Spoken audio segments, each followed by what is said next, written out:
নমস্কাৰ বন্ধুসকল, আপোনালোকক আকৌ এবাৰ স্বাগতম জনাইছোঁ মোৰ এছামিজ এডুকেশ্যন চেনেলটোলৈ। তো বন্ধুসকল, আজিৰ এই ভিডিঅ'টোত মই আলোচনা কৰিম যিসকল ছাত্ৰ ছাত্ৰীৰ বেক আছিলে নাইবা এৰিয়াৰ আছিলে সেইসকল ছাত্ৰ ছাত্ৰীয়ে এতিয়া কি কৰিব। বহুতে মোক ইয়াৰ আগত এটা মই ভিডিঅ' আপলোড কৰিছিলোঁ। সেই ভিডিঅ'ত মোক বহুতে কমেণ্টত সুধিছিল যে আমাৰ ফাৰ্ষ্ট ছেমিষ্টাৰত বেক আছিলে, আমি ছেকেণ্ড ছেমিষ্টাৰৰ মাৰ্কশ্বিটটো দিছিলোঁ, কিবা হ'ব নেকি, বা এনেকুৱা ধৰণৰ আমাৰ এটা ছেমিষ্টাৰত বেক আছিলে, সেইকাৰণে আমি যিটো পে'মেণ্ট আছে সেই পে'মেণ্টটো পামনে, তাৰ বিষয়ে আজি মানে সম্পূৰ্ণ বিষয়টো আজি মই ক্লিয়াৰলি আলোচনা কৰিম এই ভিডিঅ'টোত। তাৰ কাৰণে আপোনালোকে যদি মোৰ চেনেলত নতুনকৈ আহিছে তেনেহ'লে প্লিজ চেনেলটো ছাবস্ক্ৰাইব কৰি দিব আৰু কাষত থকা বেল আইকনটো প্ৰেছ কৰি দিব, যাতে এনেকুৱা ধৰণৰ নতুন নতুন ভিডিঅ'সমূহৰ আপডেটসমূহ অতি সোনকালে আপোনালোকে লাভ কৰে। আৰু এটা কথা, এই পৰ্যন্ত এই ভিডিঅ'টো যোনে লাইক কৰা নাই প্লিজ এটা লাইক কৰি দিব আৰু শ্বেয়াৰ কৰি দিব এই ভিডিঅ'টো আপোনালোকৰ বন্ধু বান্ধৱীসকলৰ লগত। তেনেহ'লে আহক সময় নষ্ট নকৰি আজি ভিডিঅ'টো আৰম্ভ কৰোঁ। তো যাওক, কি হয়, আপোনালোকৰ যদি এটা ছেমিষ্টাৰত বেক থাকে তেনেহ'লে আপোনালোকে মানে ছেমিষ্টাৰত যদি বেক থাকে তেনেহ'লে এই স্কলাৰশ্বিপটো নাপায় বুলি মই ইয়াৰ আগত কৈছিলোঁ। কিন্তু তাৰ এটা সমাধান আজিৰ এই ভিডিঅ'টোত মই দিম, কাৰণ ময়ো যিহেতু এই ঈশানোদয় স্কলাৰশ্বিপ কৰিছিলোঁ আৰু মই যিহেতু এই ঈশানোদয় স্কলাৰশ্বিপ পাইছিলোঁ, সেইকাৰণে মই এই বিষয়ে অলপমান অৱগত। মানে কোনে পায়, ছেমিষ্টাৰত বেক থাকিলে পায় নে নাপায়, মই এই বিষয়ে অলপমান জানো, সেইকাৰণে মই তাৰ বিষয়ে ক'ম আজি। চাওক, আপোনালোকৰ যদি ৰেনুৱেল হয়, আপোনালোকৰ ৰেনুৱেল কৰোঁতে আপোনালোকৰ মানে মাৰ্কশ্বিটখন আপলোড দিব লাগে। মানে যিসকলে ৰেনুৱেল কৰিছে তেওঁলোকে জানে যে প্ৰিভিয়াছ ইয়াৰ মাৰ্কশ্বিট আপলোড দিব লাগে। মানে আপোনালোকৰ যদি এতিয়া ছেকেণ্ড ইয়েৰত আছে তেনেহ'লে আপোনালোকৰ ফাৰ্ষ্ট ইয়েৰৰ যিকোনো ছেমিষ্টাৰৰ এখন মাৰ্কশ্বিট দিলে হৈ যাব। ফাৰ্ষ্ট ইয়েৰৰ ফাৰ্ষ্ট ছেমিষ্টাৰ নাইবা ছেকেণ্ড ছেমিষ্টাৰৰ মাৰ্কশ্বিট দিলে হৈ যাব।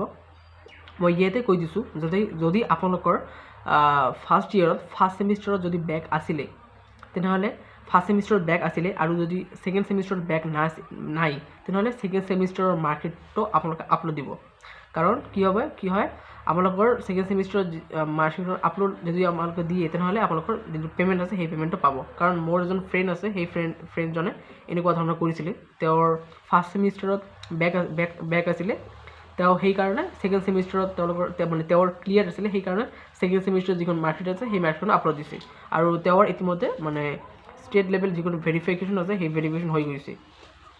আপোনালোকে যদি এনেকুৱা কৰিছে, যদি আপোনালোকে ফাৰ্ষ্ট ছেমিষ্টাৰত বেক আছিলে আৰু ছেকেণ্ড ছেমিষ্টাৰত নাই, তেনেহ'লে ছেকেণ্ড ছেমিষ্টাৰত যদি মাৰ্কশ্বিটখন আপলোড দিছিলে আৰু এতিয়া যদি আপোনালোকৰ ষ্টেট লেভেল যিকোনো ভেৰিফিকেশ্যন হৈ গৈছে তেনেহ'লে আপোনালোকে চিন্তা কৰিব নালাগে, আপোনালোকৰ যিটো পে'মেণ্ট আছে সেই পে'মেণ্টটো পাব। কাৰণ তাতে কি চায়, তাতে আপোনালোকৰ মানে এইটোৱেই চায় যে আপোনালোকৰ মানে মাৰ্কশ্বিটখনত মানে চব ঠিক ঠাক আছেনে নাই, ক্লিয়াৰ আছেনে নাই। কাৰণ আপোনালোকে সকলোৱে জানে, যদি আপোনালোকৰ মানে ক্লিয়াৰ নাই, এটা ছাবজেক্ট যদি বেক থাকে তেনেহ'লে আপোনালোকৰ পইণ্টটো তাতে শ্ব' নকৰে।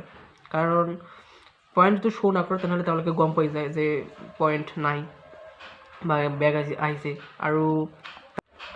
আৰু এপ্লাই কৰোঁতে, অৰ্থাৎ যিসকলে ৰিনিউৱেল কৰিছে তেওঁলোকে জানে যে তাতে এপ্লাই কৰোঁতে প্ৰিভিয়াছ ইয়েৰৰ পাৰ্চেণ্টেজটো তাতে মেনশ্যন কৰিব লাগে। আৰু যদি আপোনালোকৰ যদি এটা ছেমিষ্টাৰত বেক থাকে তেনেহ'লে আপোনালোকে কেনেকৈ পাৰ্চেণ্টেজ তাতে বহাব, বেক থাকিলেতো পাৰ্চেণ্টেজ মানে শ্ব' নকৰে। সেইকাৰণে মই কৈ দিছোঁ যে প্ৰিভিয়াছ ইয়েৰৰ মানে আপোনালোকে যদি ইয়াত মানে এতিয়া ছেকেণ্ড ইয়েৰত আছে তেনেহ'লে প্ৰিভিয়াছ ইয়েৰৰ আপোনালোকৰ মাৰ্কশ্বিট আপলোড দিব লাগিব। ফাৰ্ষ্ট ইয়েৰৰ যিকোনো ফাৰ্ষ্ট ছেমিষ্টাৰ নাইবা ছেকেণ্ড ছেমিষ্টাৰৰ যিখন মানে আছে, অৰ্থাৎ যিটো ছেমিষ্টাৰত ক্লিয়াৰ আছে সেই ছেমিষ্টাৰৰ মাৰ্কশ্বিটখন আপলোড দিলেই হৈ যাব। তো এইখিনি আছিল আজিৰ ভিডিঅ'। মোক বহুতো কমেণ্টত সুধিছিল যে মানে ফাৰ্ষ্ট ছেমিষ্টাৰত বেক আমাৰ আছিলে আৰু ছেকেণ্ড ছেমিষ্টাৰ নাই, সেইকাৰণে আমি ছেকেণ্ড ছেমিষ্টাৰৰ মাৰ্কশ্বিটখন আপলোড দিছিলোঁ, এতিয়া কোনো প্ৰব্লেম হ'ব নেকি? এইটো একো প্ৰব্লেম নহয়। আপোনালোকৰ যদি দিছে আৰু যদি ষ্টেট লেভেল ভেৰিফিকেশ্যন হৈছে তেনেহ'লে একো প্ৰব্লেম নহয়। আৰু এইখিনি আছিল আজিৰ ভিডিঅ'। ধন্যবাদ।